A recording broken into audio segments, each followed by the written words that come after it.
Don't look under the internet.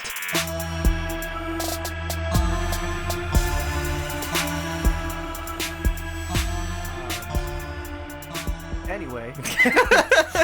Well, yeah, just like that. Welcome. Dang. What an intro. Welcome to the show, everybody. It's Don't Look Under the Internet. No, we're not doing the intro right now. 14 seconds in, you need to give me a little more time than Alright, that. I'm sorry. No, it's fine. Hey, everybody, welcome to the show. God damn it. So there I was with barbecue sauce on my titties. This is Don't Look Under the Internet. Hello, everybody, That's and welcome. Jason. I'm Jason. Doug is over there. I'm not here today. Yeah, he called in sick. Yeah, I'm And- not. Or something. I'm at a baseball game. And I'm No, wait. Charles Barkley. You knucklehead. Didn't he he says have that like a an lot. anger problem on the court? No. You're thinking of Clint Eastwood. Oh, yeah, when he In- played basketball, right. yeah. Yeah, when he hated the Asian people in that one movie.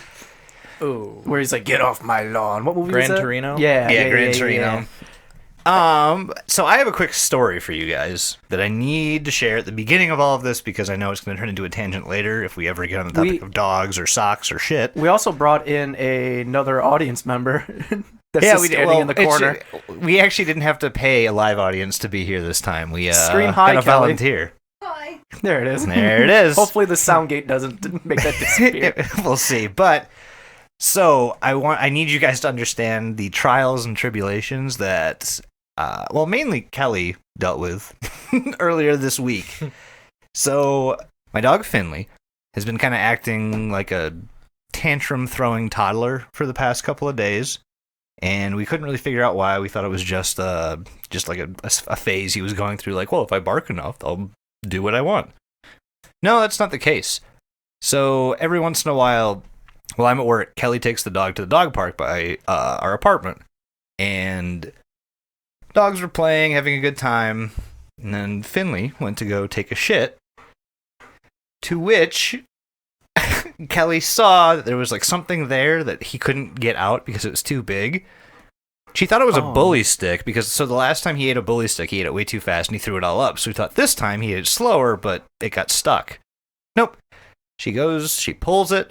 It is a full sock. Oh, no. A whole fucking sock has exited this dog's anus. It flops into her palm. She freaks out because she's expecting something like firm coming out of the asshole. Now Danny DeVito's going to slide out. Yeah, Danny DeVito's right behind. Floppy ass sock. How did you eat a full-ass sock, Finley? Well, he goes shopping in our closet when we're not looking. And also in our couch, because apparently he stuffed a bunch of socks in the couch, and that's just where he keeps them. Makes you wonder what else he's eating. He knows that we're talking about him right now. Finley. He absolutely knows. Hi, buddy. Poor fella. He's such But no, a I just had handsome to- man, though. I'll give him a pass for sure.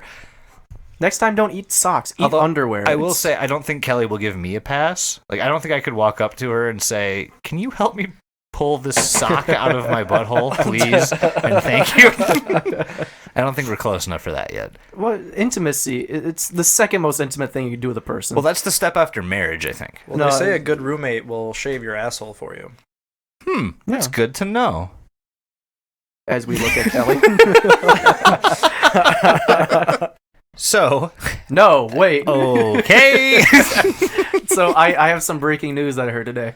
Ba-bum. Did you guys hear about Mark Hamill? I know of him, yeah. Okay, you heard of him? Yeah. Yeah? He played the Cockknocker in Jay and Silent Bob. Yeah, That's where everybody knows him from. Yeah. Right. Well, he went to see his doctor earlier today. Apparently he had back issues, which was really bad. According to TMZ, apparently was in his kitchen, and he was going to grab a milkshake straw when he fell, and he hurt his back. Okay. TMZ reported that apparently this was the straw that broke the Hamill's back. God, I didn't. This could have gone so much better if you were like, yeah, his back hurt from carrying the whole Star Wars universe on it. No. But speaking of Star Wars and weird alien space things, What's our fucking topic today? Mike, you're getting lazier and lazier with your fucking bird scooters, man. The last one's just like, you ever hear of food? Well, here's some It food. was. That was. Yes.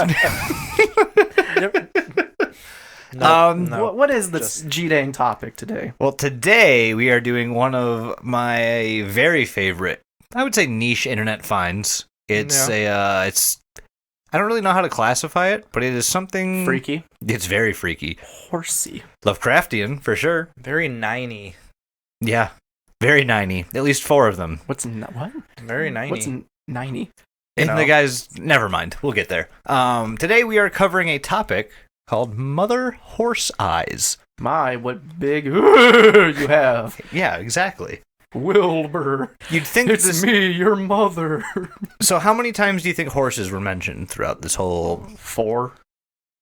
I don't Only even think that. descriptors, and they're typically descriptors of the eye. Yeah, and they belong to the mother. Who has horse eyes? Yeah. Yeah, not gonna lie, fucking hated reading half of this shit. Really? Well, not hated, but I mean, like, it was a lot. weird ass shit. So not gonna lie, we did some very disjointed research for this one, but I'm very okay with how we did it. Yep. We are going to be covering quite a bit of shit here. Yeah, we've got a long one. So buckle up. We'll see how this works out. We'll see what I can edit it down to. But well, we're gonna go over. There is like a confirmed quote 100 posts. Unquote, you know? Yep. And we're gonna be going over those 100 posts, all 100 of them. But we'll have yes, Doug, go ahead. But Mhm. we're gonna do it via the narratives. Yes, we're gonna do it in order of the narratives, but not if you chronologically. Yes, but if you want to find these posts and read them yourself, we'll have the link below in all the descriptions. Oh yeah. Shout out to Wikipedia for Yeah. helping us just outline this. And Reddit in general. Before we get too on topic, which is something I don't normally say, can we? I think someone deserves a shout out. Shiggity I shout think out. absolutely someone is. Plus, they shared the email confirmation of becoming a patron for us. Yes. Yeah. So they're super proud. We are super proud. Throw the name out there, boys. It's Nicole. Nicole. Yep, we got our second Nicole. Yeah, Yes, we we've have had 2 two Nicole subscribers, which is interesting. So technically one is under the name Ragdoll Zombie, but if you just click that, it says Nicole. So we got dueling Nicoles now. So Yeah. You both. It's like Highlander. There can only be one. You guys now have to fight each other. Meet each other in Utah and meet each other in Corbin, Kentucky. Yep, please. And Yep, thank you. take a picture of whatever statue of the colonel is there. Yeah, but thank you again. What I'm thinking is these two need, there can only be one. I think these two should battle verbally for the name Nicole. They should send us their arguments. It's like that. Like why you should be Nicole, why you should be Nicole, and we, as being supreme, knowledgeable beings of this fucking time, will judge you. So come at us with what. So you're gonna be Nicole, but you got to come at us with what the other Nicole's name is now going to be. Yeah, you also defend your birthright of being called Nicole, but also shit on the other person. Don't shit on them too much because they love the same things you do. That's fair. Honestly, they might just be friends. Yeah, do It's this. very Be possible. like, I think you should change your name to this and come up with the funniest name you can. And then if you like that name, change your Twitter handle to it and just see what happens. I'm going to take this one step further. I am going to offer whichever Nicole, who is currently a patron, $100. Whoever comes forward first with a proposed name change and the legal documents ready to be signed, I will give you $100. There, you heard it, folks. $100. Give me whatever you want. $100. I'll give you $200 if Out your of name Jason's pocket. Yeah, I will pay you $200 if you change your name to Diluti. Yeah, look at that. All it I takes will is contribute $200. to that actually. Yep. You know, first Biden gives you a stimulus, and now Jason does. You can't go wrong here. I think the Jason stimulus goes a bit further. A little bit. The Jaculus. Yeah. Yeah. But again, thank you very much, Nicole. Thank you, anyone who has The balls. been a patron, because that's fucking cool. Yeah. That is really fucking cool. We love to see this. Like we we're putting all this out here because we want people to understand how awesome this stuff is, and the fact that you guys understand how awesome it is and are supporting us through it, it just speaks volumes to us. So thank you so much. Yeah, we want to suck your dicks. And besides that whole thing that I just said, not only do we have Nicole, but we also have another Patreon subscriber. Mm-hmm. Yes. A good buddy of mine, Dan, subscribed as well, and I actually thanked him personally via Messenger. But he deserves this. He deserves some... You could say that. Podcast? Doug, does he deserve this? I mean... I don't think anyone deserves this. This is torture. I mean, he'll listen. I know he's going to hear this, so... Yeah, I know. Dan, fuck you. But also, thank you. I know I've set the whole shout-out thing as, like, a Patreon reward. I don't know if it's actually a reward. Maybe we need to label it now as we will insult the fuck out of you. Right. But Maybe. Thank you so much. Thank you, Zach. Thank you, Nicole Squared. Yeah. Thank you, Dan. You guys rock. And, let's call her Nicole Prime. Which one? Exactly. There is no You Nicole got me. Prime. I don't know. There is no Nicole Prime. You were both very awesome in my eyes. So yeah, we really do appreciate you guys doing this. You can both. We like to have a good time, You and can I'm both trying kiss so my hard dad. to keep talking over Mike right now. So hard. Go ahead, say your thing. You can both kiss my dad. If you are a Patreon subscriber, do you have a fax machine? Ooh, that's actually a decent question because I have access to a fax machine. And if our Patreon subscribers do, they should let me know, and I can fax them stuff. Fax you my asshole. I would love to do that for you It's guys. a fax hole. If you also have a carrier pigeon, let me know. I'll fucking send you a Morse code sign. Let's get back on the topic. I think we're done with housekeeping. Yeah, let's get back on topic of Mother May I Horse I. Mother May I Horse. No, Mother Horse Eyes. 9 mother, 9 horse, 9 eyes, 9. Yep, that's where the 9s come from, Mike. That's Awesome. why it's 90. Yep. So Yep. let's do this thing. Woo! Absolutely. So Mike just cracked a whip and no one saw it except for me and Jason. And the dead audience, but it's irrelevant. well, the one that was live left because... Well, actually, why the fuck did she leave? No, there's one I kept alive. Who let her out? You took your shirt off and she ran. That's fair. There's I one- am shirtless right now recording. I'm not lying. But it's so fucking hot in here. There's one audience member I think is alive. Hey, all right, Jerry, if you're there, clap for me real quick. Well, that wasn't Jerry. That was you, Jason. Wow. Anyway, Here I am trying to fucking add to your narrative, and you're just going to call my ass out. That's fine. I Anyway, did let's learn get something into new it. though. Besides anus and penis size, me and Jason have the same nipple size as well. Yeah. Little chocolatey kisses. Well, they're not chocolate. It's more like a... ain't nothing what would you chocolate call about that? you, homie. That's more of a pepperoni if I've ever seen Chocolate it. kisses. It's like a mini pepper. It's like a bold pepperoni. Yeah. It's like a peanut. Let's get into the Yeah. topic here. Anyway, this is the start of Mother Horse Eyes. Abso-fucking-lutely. So, if anyone here has not heard of Mother Horse Eyes, it is a very interesting piece of narrative. It took a while for this actually to be found, just because of the nature of how it got posted, right? Yeah, I mean, so when we look at Mother Horse Eyes, it's not just if you were around when it was happening, it wasn't like this thing that you could just go and look at. No. You had to... There's no dedicated... So everything we've done in the past have had, a landing page. Yeah. Like a hub that you could visit to find all the information that you need. This is where this one differs a bit. There is no hub. There's no landing page. There's no collection of information aside from what Reddit has provided, which is awesome because I would love to see more narratives like this. Yeah, where would you say it started? Do we know the start time? Yeah, so the first post actually came about in 2016. Okay. Ooh, this is fresh. It's May 21st, 2016.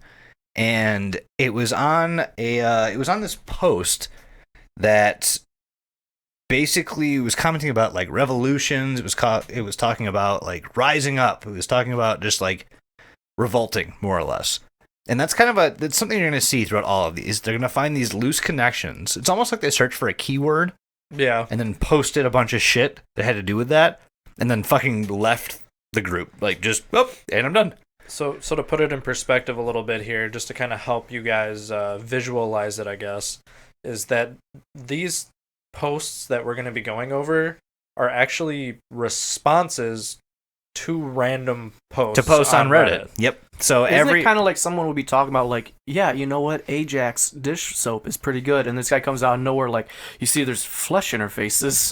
Yeah, no, that's exactly kind of what happens. Yeah. Although he does it a little more gracefully, obviously, because every single post that comes about. So the first one, let's talk about that.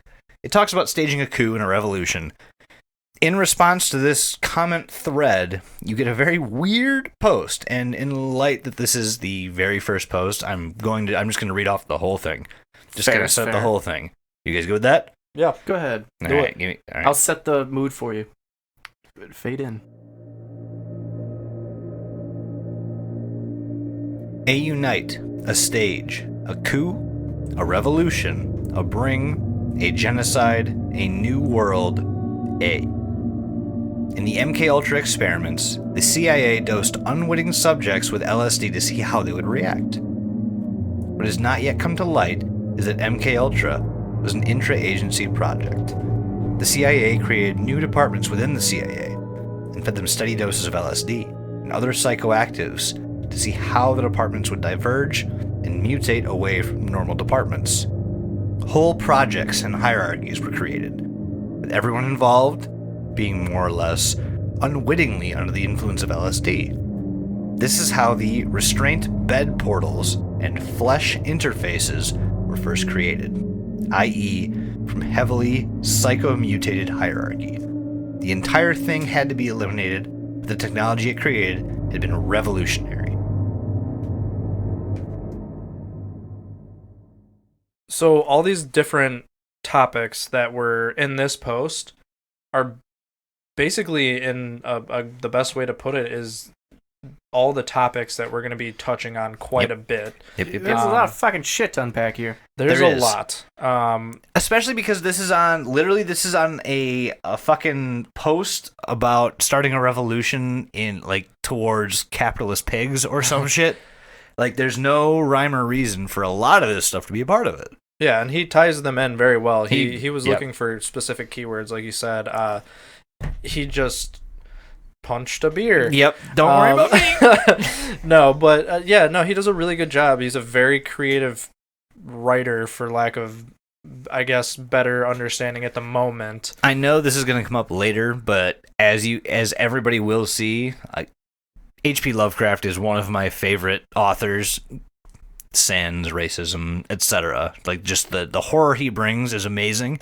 This author reminds me very much of how Lovecraft operates. There's a lot of mystery. There's mystery. You don't quite know what's happening, but you're terrified. It's awesome. Cosmic, for sure. Oh, yeah. So this first, like, set of posts, they actually all have names, like story names that we're going to be kind of bringing up. Yes. That was the Investigator. Yeah, so this is the Investigator. This is the first, so the very first post kicks off a narrative called the Investigator narrative. Now, you won't know this unless you've read all 100 posts that all of these are divided up. We are doing you the service of breaking it up, condensing it, and just telling you what you need to know. So we're gonna go over this narrative by narrative. So it'll make way more sense. Yeah, Otherwise, there's roughly 30 narratives that we're about to go over. Yeah.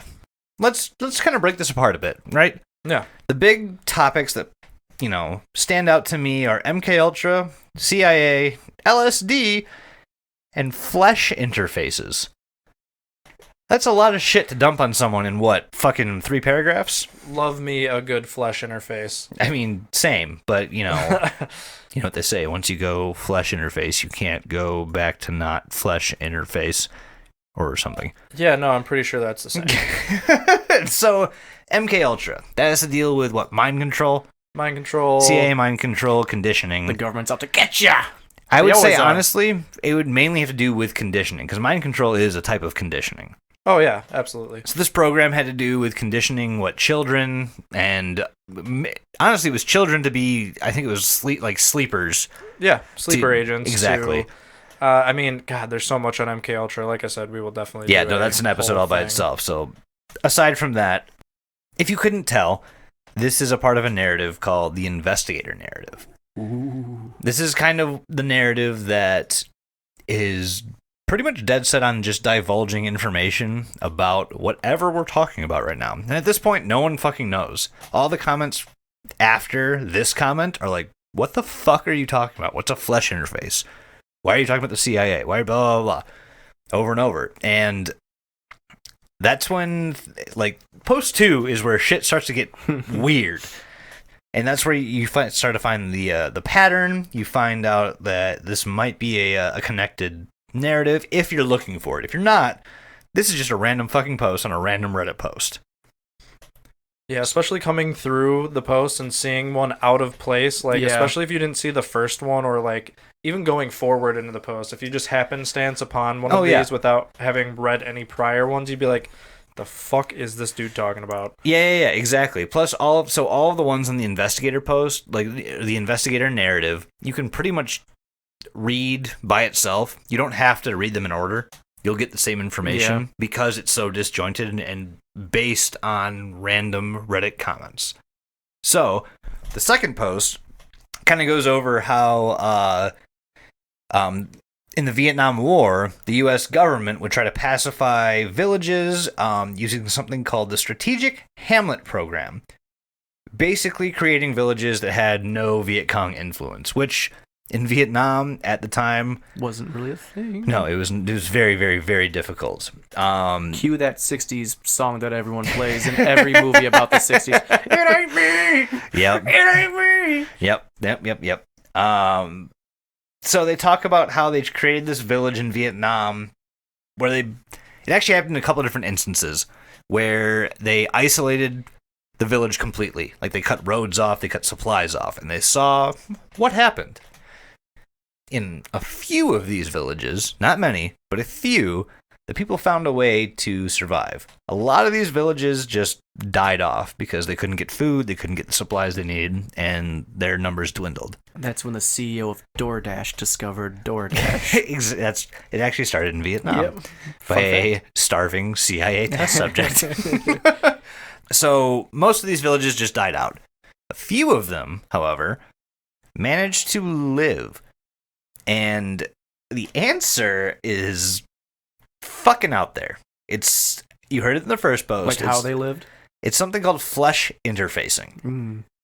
And basically what that means, no one knows. There's no serious definition for what flesh interfacing means, because it can mean one of several things.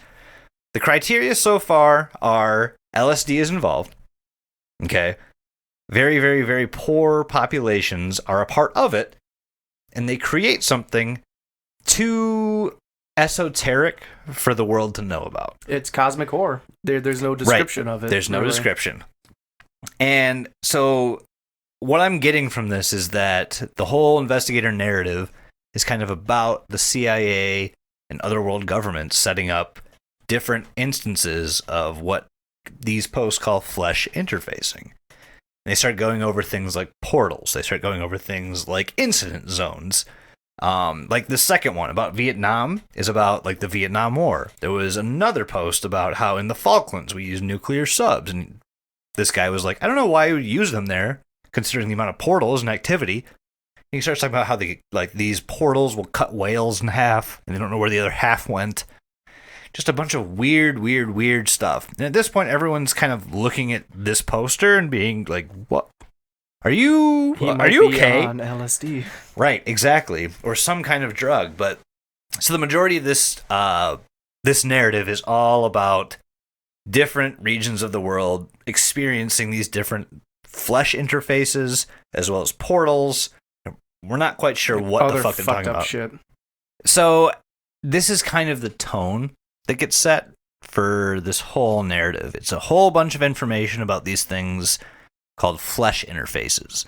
Yes. Now, the name by itself is weird. Very, very fucking weird. But it brings a lot of different elements in. One of the big ones is Elizabeth Bathory. You guys know who Elizabeth Bathory is? The woman who made the flag for the United States. No, that's Betsy Ross. We've been over this. I was gonna say something way stupider, so it's fine. The popcorn lady. So Elizabeth Bathory was, I believe, late 1500s, early 1600s, I believe. And she was known for killing like 650 people Damn, I kind in of like a woman. a year. I love her. Well, what she did was she would bathe in their blood and drink it and like believe that That'll make her young again? Yeah, youthful blood makes her young. Yeah, was she known like the vampire Yes. of her time or something like that? Have you guys seen the movie Stay Alive? Mm-hmm. You remember the fucking lady in red? Yeah, it's her. That's Elizabeth Bathory. Yeah. So if you guys have seen that movie and you want to see a horrible, horrible video game portrayal of Elizabeth Bathory, just watch that movie. But basically, she drenched herself in the blood of her victims, thinking it would make her youthful. She tried to be a vampire, but this is the first known instance of someone trying to flesh interface. But no, so they go over like Elizabeth Bathory. They go over some other very historical names. Also, you're thinking of Hennig Brown, I think, the Philosopher's Yeah, Stone guy, the guy who discovered phosphorus as well. Yes. Yeah. Pretty sure he's talking about Harry Potter. No, I was talking about Full Metal Alchemist, but that's fine. Either way.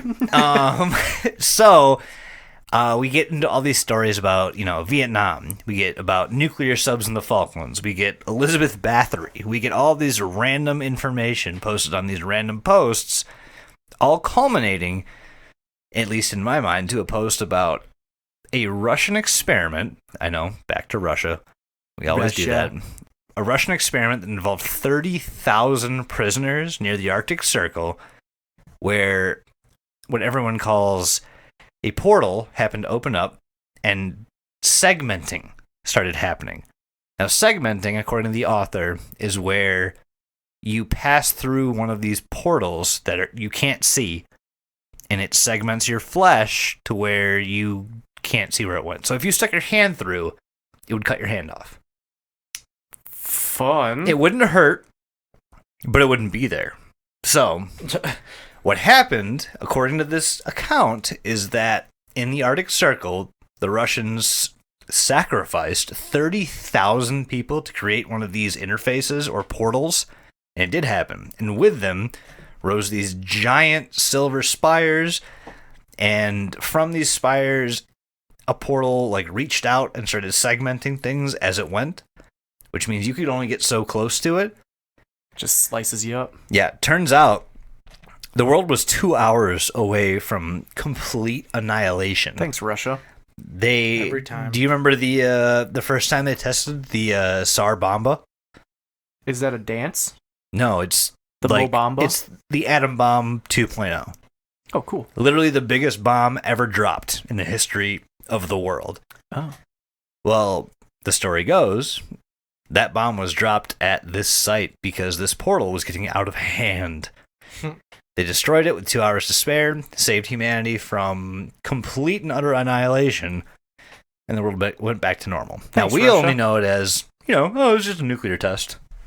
So, or was it? Yeah. Do.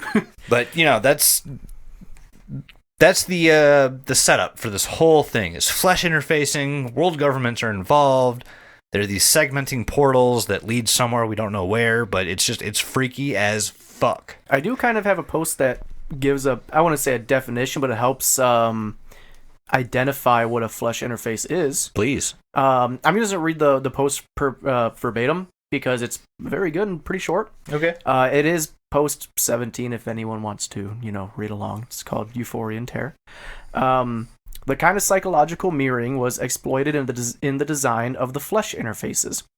When a human body is embedded in an interface, the independent, i.e. the non-human, interface glands produce massive amounts of LSD, which cause intellectual mutations, which could be time fracturing along with several dozen axes.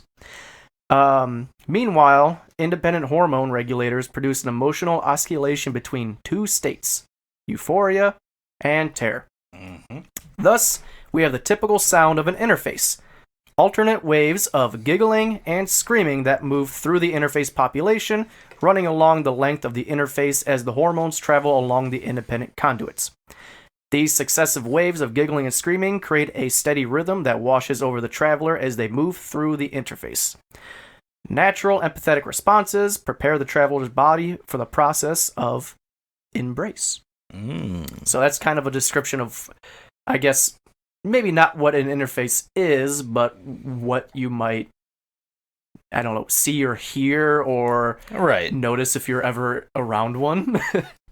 I will say one of the very last posts for this narrative has to do with a 9-year-old girl. The other one has to do with a PYT. Okay.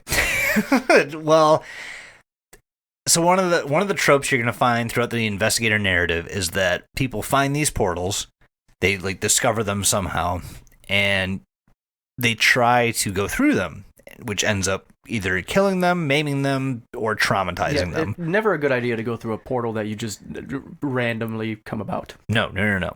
However, this 9-year-old girl was the first recorded human to enter and then re-exit a portal, which means she went in and then she came back. Fully formed, nothing was missing. Ooh. Yep. Something special about this 9-year-old girl. Get her on TikTok. There's one last post that kind of, I wouldn't say has anything to do with anything, but in the investigative one that mentions Michael Jackson and how, yeah, very weird. Yeah. But it touches on how he got close to the same type of like mindset that LSD would give you to get into a flesh interface by using the propofol. So people are like, he didn't die of an overdose. He died from all this cosmic shit that happened to him. Weird, but yeah, they touch on that, which is odd. But we then get in this kind of like Black Ops territory. So before we like move forward, like a lot of shit was just thrown at us, right? That's true. Flesh interfacing. At this point, what do we know? Honestly, not much. At this point, just think of it as like a fleshy tube. That's really all we've been told about it. And the further we go into these posts, we're actually going to slowly divulge what these things are, and you're going to start to like kind of put the pieces together yourself. So far, which is a bit integral to the rest of the story, here's what we know. Flesh interfacing is a thing that is happening around the globe to these usually poor and manipulated villages or cities, and the result is usually these what they call portals, which are segmenting things, which means they disappear but still work.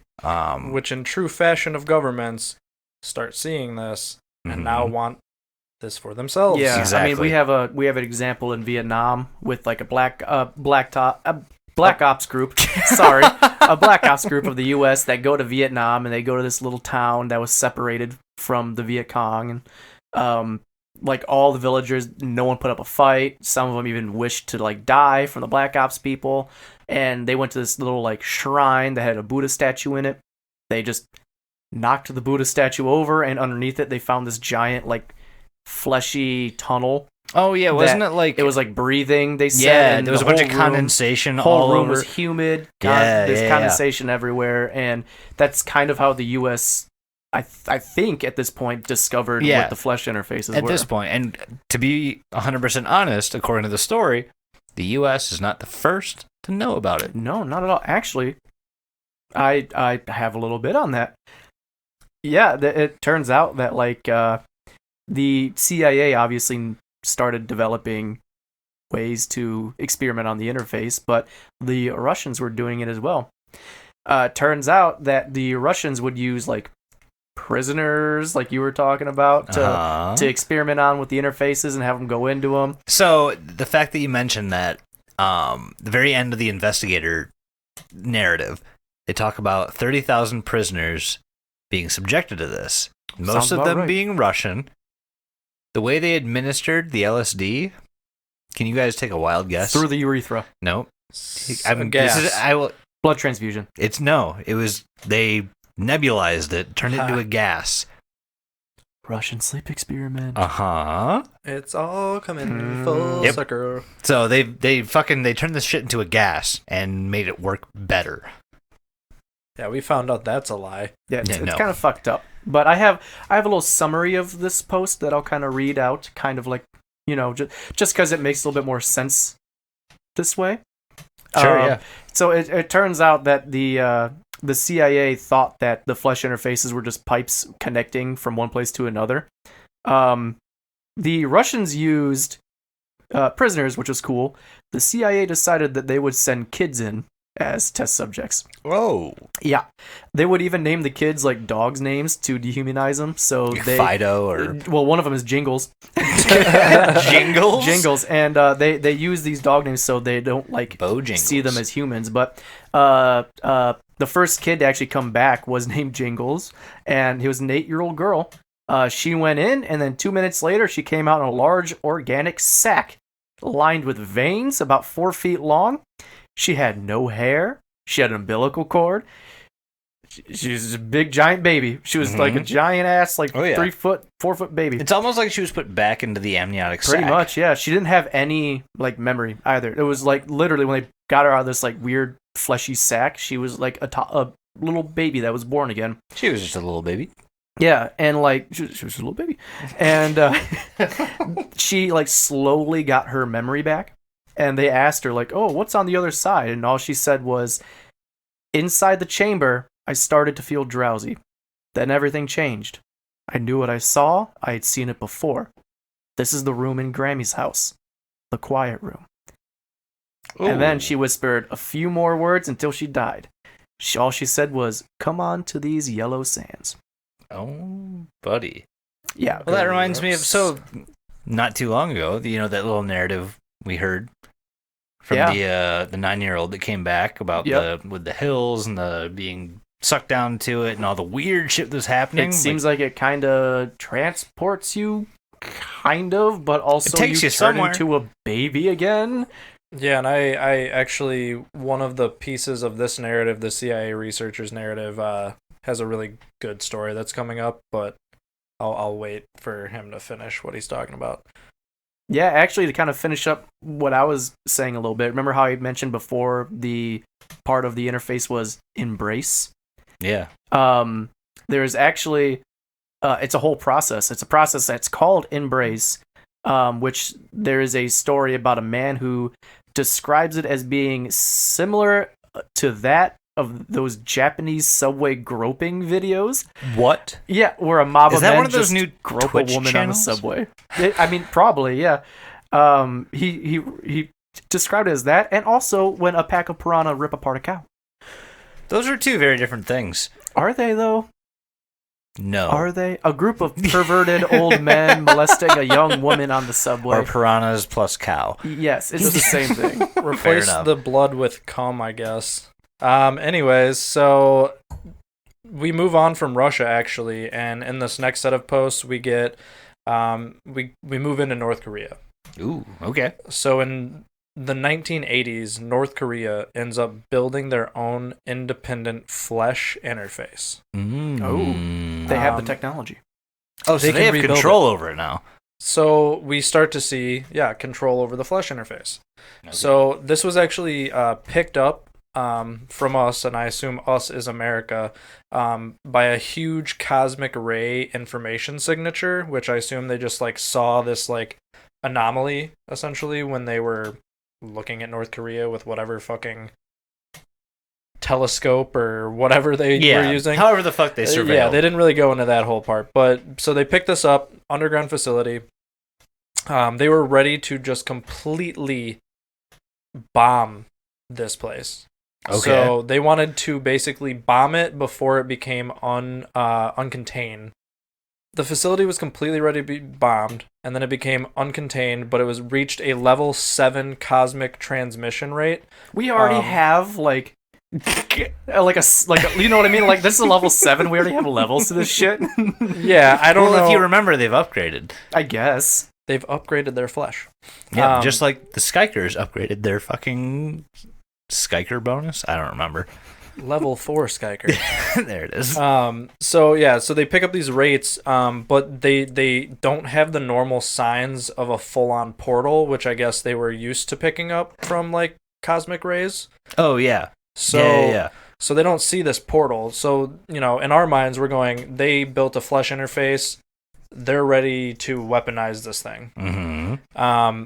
Little do they know.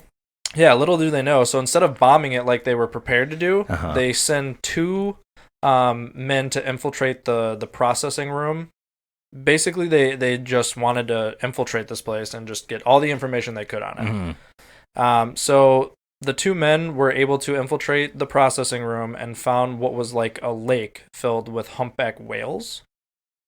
So basically, imagine like a giant hangar. There's a connection. You know, we did. I was saying we mentioned. Let's. whales Yeah. getting No. cut in half. I do want to point that connection out. Yeah, you will see whales come up randomly throughout this whole thing. Yep. So like imagine a giant hangar with like a very large lake in the middle of it. Okay. A man-made lake, obviously. Like a retention pond.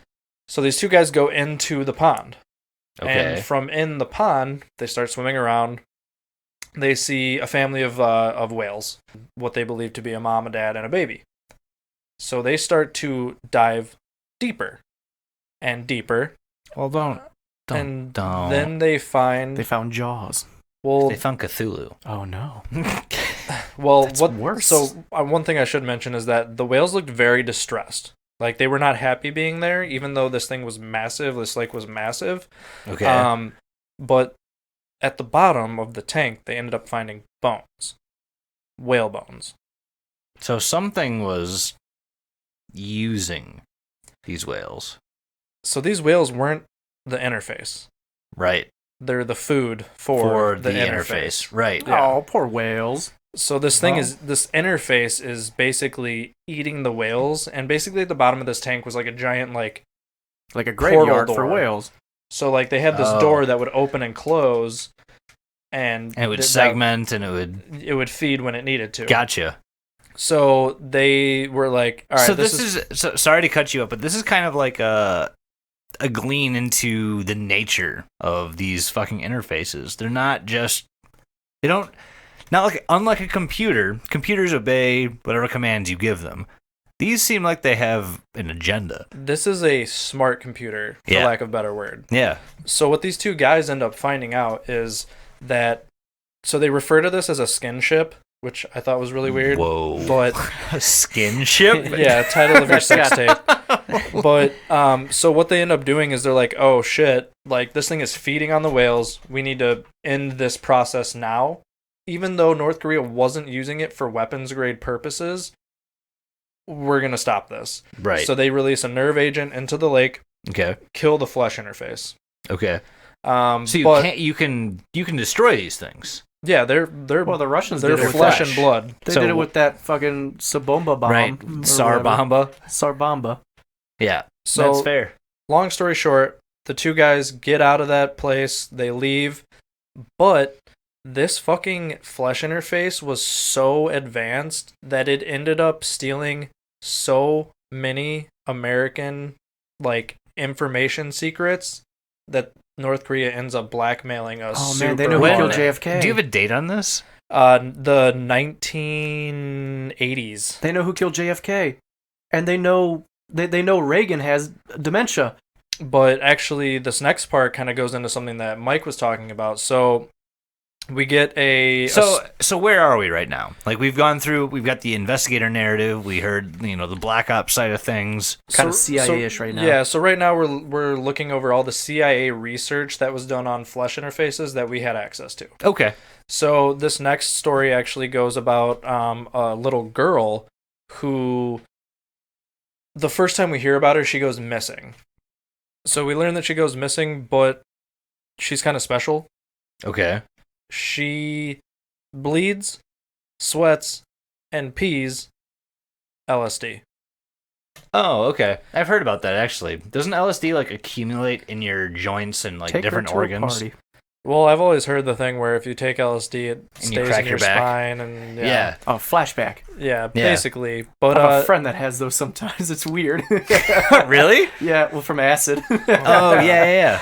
I mean, same family, but but yeah, so she goes missing, but the CIA they're worried, but they're not super worried because basically she was erased from existence before even going missing. She was one of the kids that went through the portal, but she came out of the portal and she lived, which was not something that we were used to seeing in this No, narrative. I mean, Common. so far we have 3 people that have gone and come back, and Yeah. each have different varying stories. They've each been like kids. They've kind all of, been too, children. yeah. They've Yep. all been under 10 years old. Mm-hmm. Yep. Oh, I guess I'm sorry, I kind of forgot to mention that in my bit before. The Russians were using prisoners, but they found out that the younger the prisoner that goes in, the more of better. a chance they come out Yeah. not as fucked up. Yeah. So it was only a matter of time before children were used, and of course the CIA decided they were going to do it first. So Yep. So she goes missing for 7 years, and then we finally learn what ends up happening to her. They actually find her living in Estonia, living a perfectly normal life. She somehow managed to resolve the bio-LSD issue that was happening to her when she came out of this placenta after going through the portal. So, recap, goes through portal, comes out of portal in a giant placenta, and then once she comes out of the placenta, they start saying, okay, she's filled with LSD.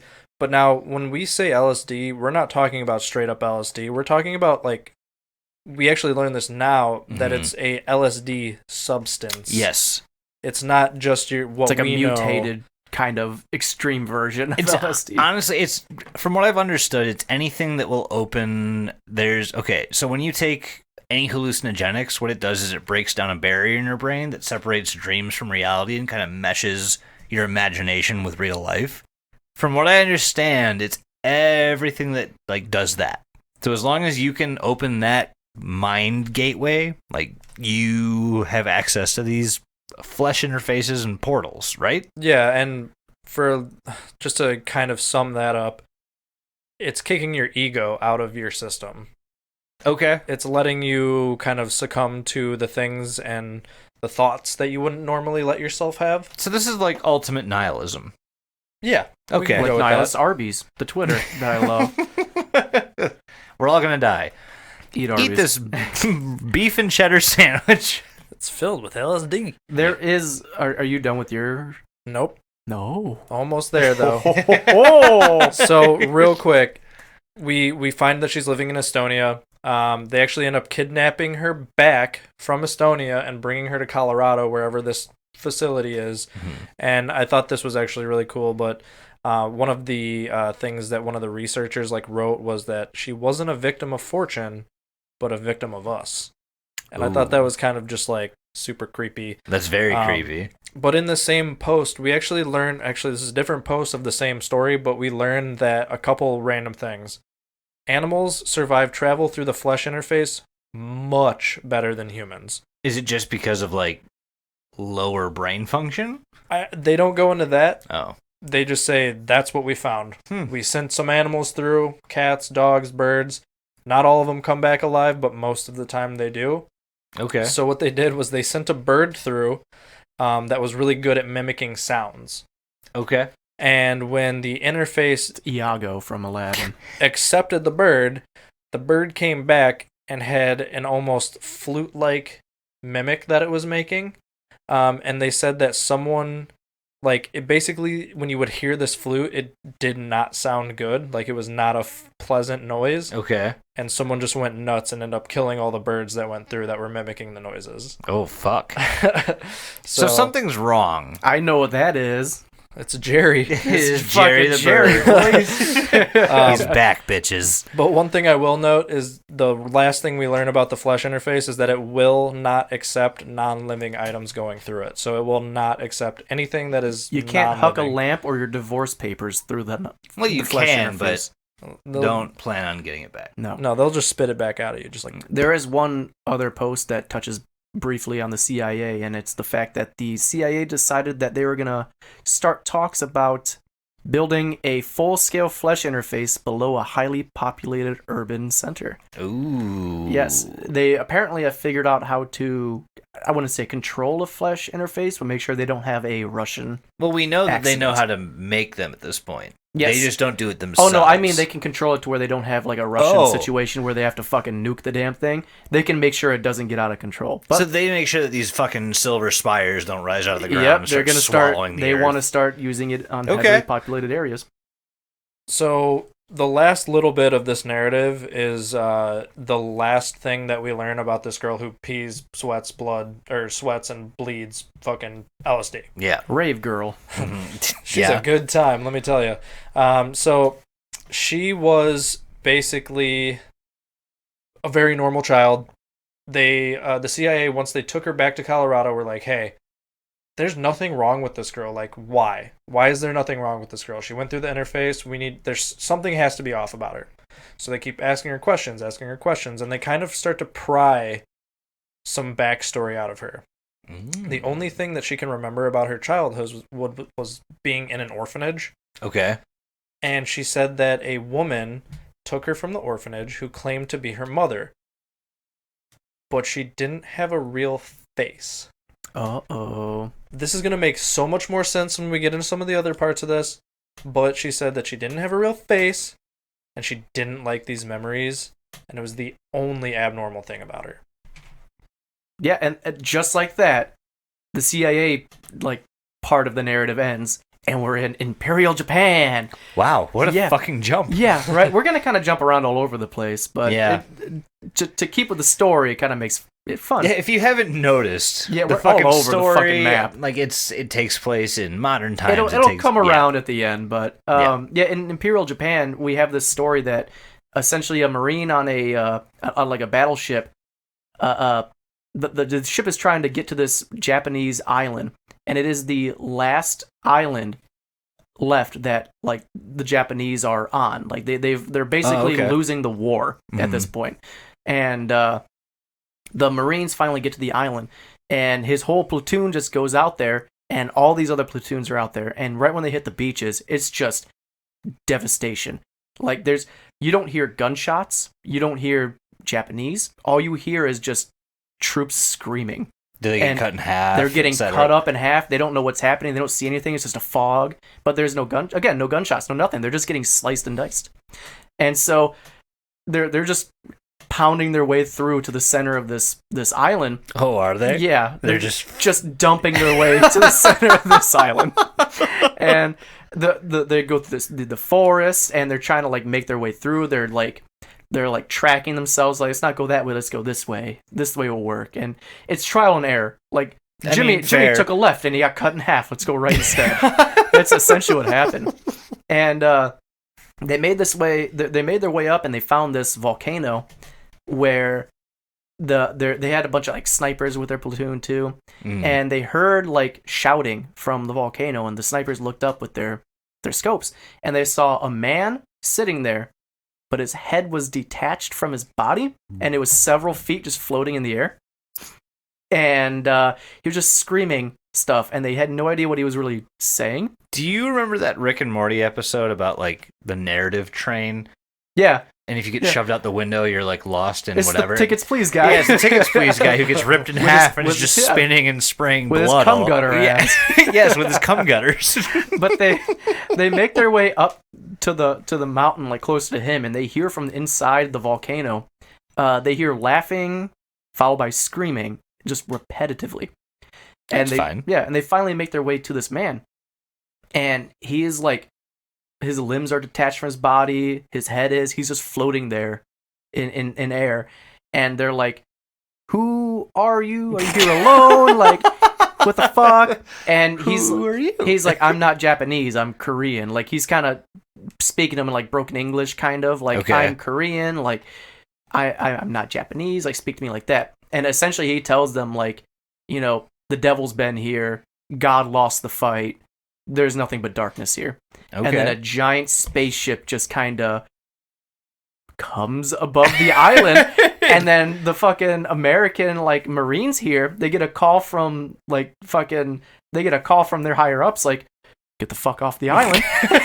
And so they're just like, yep, you don't gotta tell me fucking twice. Was the response just, yeah, we know? Literally, we saw. Yeah, literally, they were like, we got a message from up top that said, pull back. We didn't even think twice about it. And I'm like, yeah, I wouldn't either if I just saw a spaceship and a floating man. So they just left the island.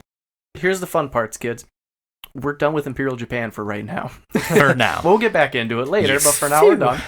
Now we're going to go into... magical space pussy! It wasn't a rock lobster. I mean, yes, but we're getting kind of into Nazi territory now. There's actually a lot of Nazi territory in this story. Yes. Yeah. I mean, the first post that I had anything to do with Nazi stuff is quite literally labeled the magical space pussy. So thank you, Doug, for spoiling that for the people. You're welcome. I You had to. stole my thunder on that one. I wanted to scream it. But this whole segment is about this guy who, in the late 1960s, was just tired of hanging out with like Nazis in Brooklyn. He was like, "You guys suck." Okay. Tired of it. He said the whole Nazi thing was stupid, and these guys were stupid. And he wanted to figure out who he was as a person. He didn't want to be part of the Nazi culture. He wanted to be part of his own fucking culture. So he went to Death Valley. Oh. And he literally says, I went there for the same reason everyone does. The badass name. If they called it the Scorpion in Cactus Town, no one would fucking go there. And it's like, yeah. So he's like, I'll live in Death Valley until I find myself. So he went to Death Valley, and he got a house, and then he got neighbors. Those neighbors turned out to be the fucking Manson family. Holy shit. Yeah, the fucking Mansons moved in. He didn't know who they were, but at this point, they already committed all their murders and shit. So he's just, okay. yeah, he's hanging out with the fucking Mansons, and he's just like helping them, like, because they brought like dune buggies with them. Okay. So he's just like, I'll hang out with you guys. I'll help you fix your dune buggies. Yeah, it's very weird. And so he's just doing all this shit, and he's repairing their dune buggies, and he was talking about how they all danced around, and they all talked about this man named Uncle Adolf. And apparently, in this story, Charles Manson always wore like a swastika bike helmet. Which he didn't need to. He had one fucking on his forehead. Exactly. I think he was just doing it for protection. To protect his other swastika? Exactly. Okay. But we all assumed that Uncle Adolf was fucking Hitler. Especially because how much fucking Charles Manson loved Hitler and talked about how he should have won the war. It wasn't until he started talking to Paul Manson that he realized that Uncle Adolf may not be who we think he is. Yeah, it turns out Paul was just there to fuck bitches and smoke weed. He was like, the Nazi shit's dumb. I just want to be here for the drugs. But Paul had mentioned that the plan for the Mansons was to ride out the upcoming race war, the Helter Skelter, that Charles Manson was all about. The Helter Skelter. The Helter Skelter. Yep. And he said that they were going to find a bottomless pit which held the tree of life inside of it. Yggdrasil? Sure. Yeah. And Yeah. that tree Damn. would give them fruit that they could live off of to survive the upcoming race war. There's a lot of fucking... Paul mentioned, this is the best part. Oh. Paul mentioned that the pit would look like a giant magical pussy forming around the surrounding rock and turning it into flesh. And it was big enough to just walk into. Why would you want that? Paul, hang on now. Paul also mentioned that this was a kind of technology. The kind of technology that can turn rock into flesh was alien in origin, and that alien Uncle Adolf taught Charles Manson how to use that technology, and that Uncle Adolf was coming to join them through the pussy.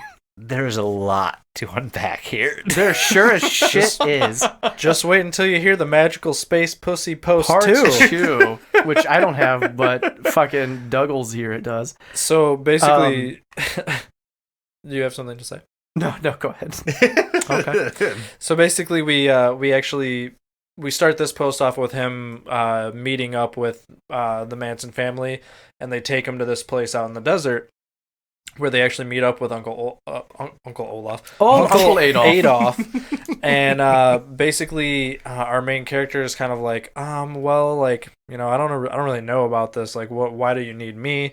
And Uncle Adolf basically says, "Oh, you're perfect for testing."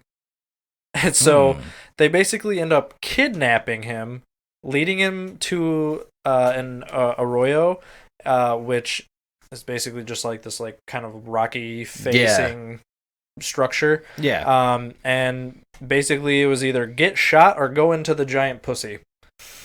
So he Don't threaten me with hell a of a good time, choice. pal. You want to get shot in the head, or you want to fucking enter this puss? This puss. So he goes into the giant space pussy, and all he can hear is the sounds of screaming and laughter coming from inside of it, which is something that we heard from before. Yeah, that's a trope that carries pretty much throughout this entire fucking timeline. So basically, the narrator of this one just kind of starts talking about how he was in this fleshy interface. He was hearing the screaming, hearing the laughing, But he then kind of switches the narrative into like a breaking a fourth wall almost, and he's like, "You're probably wondering how I'm writing this story." Oh my god, they pulled the whole record scratch. Like, Yeah, hey, you're probably wondering how I got here. you're probably wondering how I ended up in this giant space pussy. Oh my right? god, what a move. So get this. No, so Sonic that's the like Hedgehog? actually exactly what happens. He's basically just, you're probably wondering how I got here and how I'm writing this. And he kind of goes on to explain that he was actually bitten and killed and was now, in fact, the bottomless pit, the tree of life. So he basically combined with the flesh interface that they went into, or AKA the space pussy, and then wrote this story. And that's So where it he ends. literally like merged with all of the whatever that's a part of that. Yeah, so one of the things that he does describe while he's inside of it is that he gets bitten by what looks like a mouth that just kind of like forms and comes out of the wall. No, that's something you will see time and time again. Yeah, with this. so yeah, long story short, pussies from space have mouths in them. Do what you will with that information. Breaking news. You know, Pussies from space have mouths in them. More at 11. I've been thinking about getting a telescope for some time now, and I think I've just made my decision. Yep. Yeah, High def, probably a good idea. of course. How else are you going to see space porn?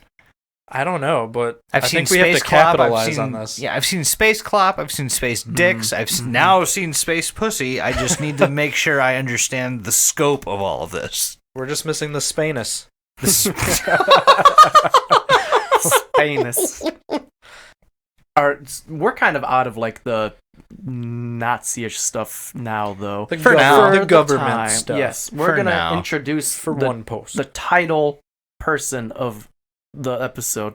Ooh. Introducing in the far right corner. Mother Horse Eyes with her Defending champion. with her eyes of horse, Weighing in at 485,000 pounds. eating hay. Her lap of burr. Anyway, her lap of burr. So the next post we see actually is, I'm gonna read the whole post out again because it's super creepy. Yeah, no, please. It introduces Mother Horse Eyes.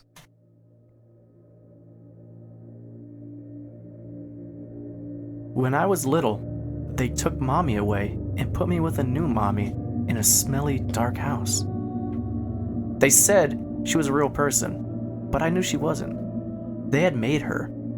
Her face was made from pieces of animal. Pig cheeks, hairy goat jaw, old horse eyes. They sewed her together badly, and the seams were crusty. I hated her. Real mommy called me from underground. I opened the attic window and sun down and let the spring breeze just flow on in. I heard her song floating in on the cool air, soft singing from the grave. I used to lie in my bed, the blinds pulled against the summer sunlight, listening to the sounds of other kids playing outside. I lay there for hours, not sleeping, wondering who had made Mother. She was made from all different sorts of animal parts. One of her feet was a big, heavy hoof. The other was a tiny little kitty cat paw. I could hear her clumping around downstairs. Her smell, the smell of cigarettes and disease, it was everywhere in the house, pooling in the darkness. Slowly night would come, and I would imagine floating out of my window, floating up into the deep, starry blue, looking down at all the houses shrinking into the tiny boxes, the clean breeze blowing on my face. Oh, how I would cry in my little bed. I was very young when Mother first came. I had another mommy before her, a good one, who wore pearls and had a voice like music. Then one day, I got sick, a fever. I was crying all day and it went on for weeks. I guess my first mommy couldn't take it anymore. One night, she left forever. When I came down for breakfast the next morning, this new thing was waiting for me in the kitchen. At least, I think that's what happened. Mother never talked, she just snorted and made horse sounds. Awful. Her parts were sewn together with yarn, and there were patches of wet burlap. I didn't see her eyes until she had been there almost a year. Have you ever seen horse eyes up close? They're like goat's eyes. They have a sideways pupil. I would come home after school and there would be kids sitting at the breakfast table. She gave them medicine so they did whatever she wanted them to. It made them just sit there, staring and shaking. Then she would take them down in the basement and make them into things. She tried to make me do it too, but I didn't want to. I realized she was afraid of the Bible. I realized it had power. Blood power. When I read it to her, her different pieces would shudder and pull apart. She would howl like a wolf, and blood would run from her segments. The Bible brought transmissions from the cross that floated in the red summer sky. Everything in time is arranged around the epicenter wherein the nail drove into Christ's hands. Lines of possibilities radiate outward from it. Kingdoms rise and fall. Men grow and die like flowers in a field. I sit in my room, watching bright specks of dust float through the sunlight from the window. The summer heat is pressed against the glass. Somewhere down the street, a lawnmower whines. The air is stale. The corners of the room are filled with damp shadows. My toys lie on the floor, scattered. I hear the fractured music down the hall, a sound like wind chimes. A shudder goes through the old house, and I find myself rising. I'm walking down the hallway, call to the other end. I smell her as I get closer. Foul meat, gray hair, stomach acid. I walk in her room, and her bloody pieces are lying all over the floor. The strange flute music slowly coalesces into a melody, and the pieces rise and float like flies. The music charms them into formation, and they come together to make Mother. The eyes are missing, still fleshy cavities. They come in from the hallway, floating over my head, settling into her face with a squashing sound.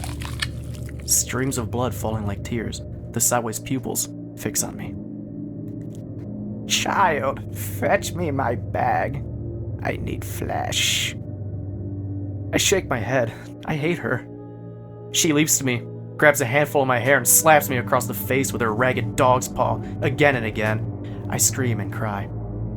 She lets me go, sobbing. I go to the closet and get her big bag. We wait until night. Yeah, wasn't that some wackadoo shit? That is, Mother Horse Eyes. That's the woman that we're all here for. Yep. So this Boy, little, is she attractive sounding. this little I'd fuck her. 3-story narrative is what took the whole title, I guess. And you wouldn't know it now, but I guarantee this whole story has to do with every single part of the rest of everything we have to talk about. Yeah, we decided to do a little something special with that sequence in particular because, Yes. I mean, fuck, it's named after her, for Christ's sake. We Right. gotta give a little attention to that. Yeah, and it sets up the rest of the post. So you like, we may not. It's hard to describe. We may not see how Mother Horse Eyes in this fashion, but we might see her again in another fashion. You're going to Yes. see her influence. She's very for important. sure. Yep. So after hearing this, if you go back and look at all the stories we just talked about, you will find bits and pieces that are pulled from this story. Going forward, we will also see the same thing. So Mother Horse Eyes is kind of like the anchor. She's a this whole thing. reoccurring thing. Yes. It's a very, very loose anchor to where you can't really tell which parts she has to do with and which ones she doesn't. But after you read the full narrative, you get an idea. Yep. Motifs. TM. You can't trademark it. Okay. You can try. I will let you try as hard as you want. You hear that, government? I'm coming for you with the word motif. So, with the Mother Horse Eyes narrative now kind of out there, what do we have next?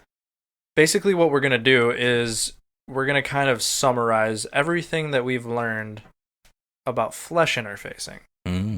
About time. Because right now, that's kind of the focal point that the narratives as a whole are taking a part of. Right. So we get to a post, or a narrative, I should say, called Aftermath. And this is just one post. Just one post. Just one post. Nothing to like tie it to anything, or I mean, it kind of ties everything into everything. So that's fair. But I mean, like what I'm saying is like there's no like we don't go forward and find more about this post. No, this Okay. post is a standalone post, but it does jump us into the future. Okay. So, long story short, this post is about it's actually a short story about a city destroyed by orbital rays. Okay. Which you can go and read for yourself. It's a very nice little post. It's Jewish space lasers. No, I can't even do it. Dang JSL. Were you about to break out in like a Jewish Just impression? straight up, but then Yeah. I He held himself back because Good he job. knows he can't. Now's not the climate for a Jewish impression. Oh, you don't have to cry, Doug. It's okay. No, It's Doug, okay. Let it got out. something in my throat. I'm verklempt. So this aftermath. What does that bring us into? So realistically, the thing to take away from this post is it kind of breaks down everything that we know currently about flesh interfacing. I'm doing this a lot, and you can't see it, but they can, and Oh, they're yeah. probably wondering why. No, I'm not, because I understand exactly how exciting all of this is. Doug's shaking his fist like a madman. Especially for a Lovecraft fan. Yes, the tie-ins to what is Lovecraftian in this are awesome. They're awesome. If you don't know Lovecraft, you probably would just be like, wow, this guy's a great writer. But it goes so much deeper than I that. sure has weird names for cats. No, see, okay, let's distinguish that right now. This author has almost all the same talents that Lovecraft does, in my opinion. I wish he'd write more. Yeah, I would read his books. Sans racism, Yeah, which makes it even better. absolutely. So, like I said, the big thing to take away from this post in particular is that we actually get a listed list of what we know about the flesh interfacing systems. Oh shit! So- Okay, I will now read those to you. please. Please do. If an inanimate object went into the portal, it would return a short time, less than 3 seconds later, at a random location within the interior zone. Cameras and sensors picked up nothing of interest of this. Okay. When seeing things come back out of the interface. If an animal went into the portal, it sometimes returned either alive or dead. Most returned altered, as so did most humans. If an adult human went into the portal, the person was likely to return, but would either be dead or too altered to describe the other side, quote unquote. So, is this lending any credibility to the younger you are, the more apt you are to survive? And I would say survive, meaning you come back like I was just, survive you're is a broad you're term. alive, and you also have your same cognitive ability. Survive's a broad term. That's the thing. We have one known person that's gone into an interface and come back alive so far. And that was that And fucking that was LSD girl. We're Yeah, just going to yeah, call yeah. it LSD girl. But this actually will go over Childs in just Okay. a second. But no one has come through the portal and made it out alive. Everybody's been too altered, except for some animals. But they don't really count because they can't give their accounts to us of what they saw. So actually, this is actually a pretty good place to talk about what happens when you get what is referred to as segmented. We've talked about that a lot.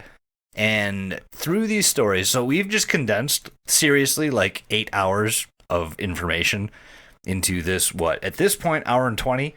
Yeah. Edited, I have no idea. Not But- all heroes wear capes. Some of them have dumb microphones and headphones. Or Some no of them shirts. do. Yeah, And or no no shirts. shirts. I'm hoping that's the criteria because I am fucking rock solid on that. But no, so one of the things that we're seeing is that the younger you are, the more, the higher likelihood is that you're gonna come back okay. So if you're just fucking a month old, you might come back fine. If you're 9 years old, you still come back. Granted, you might die 24 hours later due to unforeseen circumstances, but Well, there's kind of this like weird thing that's happening where when we say somebody comes back and they're altered, like 80% of the time they're literally covered in a placenta, yeah. which is like they're going in to a birth canal almost Yep. and coming back out birthed in a new form. It's a rebirth. I'm Yeah. going to quote my best Dolph Lundberg on this one Okay. and just say, if he dies, he dies. God damn it. That's all this Very can be. pertinent. This can just be summed up as, if he dies, he dies. Roll credits. Podcast done. Fade out. Fade out. So the last bit of information that we end up getting is that if a child went into the portal, the child was likely to return alive, but was invariably altered. However, the altering was relatively mild, and some even remained cognizant. Unfortunately, information gleaned from this was cryptic and seemed to generate more questions than answered. And then they all died shortly afterwards anyways. That's kind of the thing that follows them. Yeah. It doesn't matter who you are. You go through and you come back. Yeah, you might be alive. What a Scooby-Doo mystery. Not for fucking long. I would like to see fucking Fred and Velma and Daphne and Shaggy solve this fucking right? mystery. Can you get him on the phone right now? Hold on. Let's let him dial. Beep, bop, boop, boop, boop. Rhea? Hey, Scoob? Oh my god. You have their number? Yeah, you. Wait, no. That's not Mike. I'm Ruby. No, I'm pretty sure he went through something and came back altered. Yeah, he went through the space pussy. And so Scooby-Doo is the product of a space pussy. Zoink, Scoob. We're in the space pussy. Zoinks. I think this is... Oh, go ahead. No, you go ahead. I think I was about to say the same exact thing. This is a good place to call it for the day? This is... So we are... we didn't intend for this to be a two-parter, no, but we here didn't. the fuck we are. Yeah. And you know what? I feel like that's the good route to go because we would be doing this story a disservice if we didn't explain it a little better. And if I'm being honest, I love this story. And it's so many different stories segmented. There sure are. And it's told incredibly well. You will hear back from us in part 2 of Mother Horse Eyes. I would like to say... Coming to a theater near you. Coming to a theater near you. Coming near you. Coming Almost in always. you. Coming in you. Coming you. I would like to say, follow us on all our socials. We're DelutiPod everywhere. DLUTI Pod. Everywhere. Instagram, Facebook, Twitter, all that jazz. Fucking honestly, send me a message on Patreon. You don't have to subscribe. Yeah. You don't have to pledge. Yep. Linktree, shoot me a message. The easiest way to find everything is just linktree.com/DelutiPod. Yep. Literally everything is there. It's the easiest way to find all of our socials, all of our emails, all of our Patreon. It's the best way to find everything. Just go there. It's less of a headache for you guys, unless you're okay with just navigating around all these socials. But I did set up the Linktree to help you people out. So you made it easier. Yeah, you made the research for them much easier. Yes, so literally everywhere we're DelutiPod or Don't Look Under the Internet. Follow us.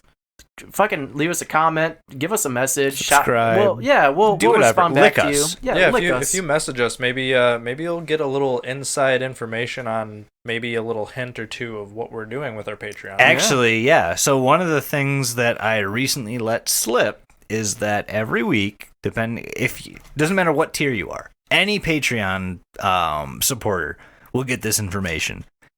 We are going to be giving out clues to the next episode starting on Thursdays.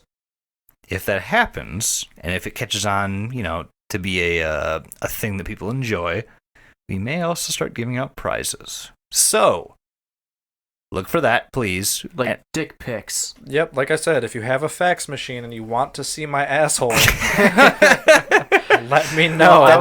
Just to clarify, that's 2 criteria. Well, the dick pic was just going to be a photo of Richard Cheese. God damn it. Well, you or fucking Dick gave Cheney. it away No, now. it's going to be a picture of Dick Cheney, sorry. Well, so stop telling them. If you want dick pics, then go to our Patreon. Yeah, hit us up. But so, again, let's just to recap real quick here. We've gone over flesh interfacing, MK Ultra's involved, the CIA is involved. These fucking segmenting portals have been happening all over the world. And we still don't really know what causes them, aside from a little bit of insight into what flesh interfacing is. We will on the next episode, though. We will. Dragon Ball Z. So please. I would also like to say, before you say your thing... Oh, of course. On any social media platform, if you are listening to this episode right now, do hashtag DelutiTooth and just have a picture of a tooth for me, please. That's all I ask. Set that shit up. That's all I ask. I will love you forever. Please So just he wants hashtag DelutiTooth and upload a picture of a tooth. It doesn't necessarily have to be yours. It doesn't not have to be yours. Just a tooth. He just loves teeth. Yeah, please. That's the only way he can finish. Picture. Sorry, Lori. Anyway, No, bye, she knows. everybody. We love you. We will see Go you ahead and guys say again. your thing. Oh, right. Yeah, obviously. Thank you guys so much for listening. Stay tuned for next week's episode. And most importantly, between now and then, stay fucking paranoid. Doug. And if we haven't said it this episode, which I'm pretty sure we didn't, fuck you, Corbin, Kentucky. There it is. Quarterman.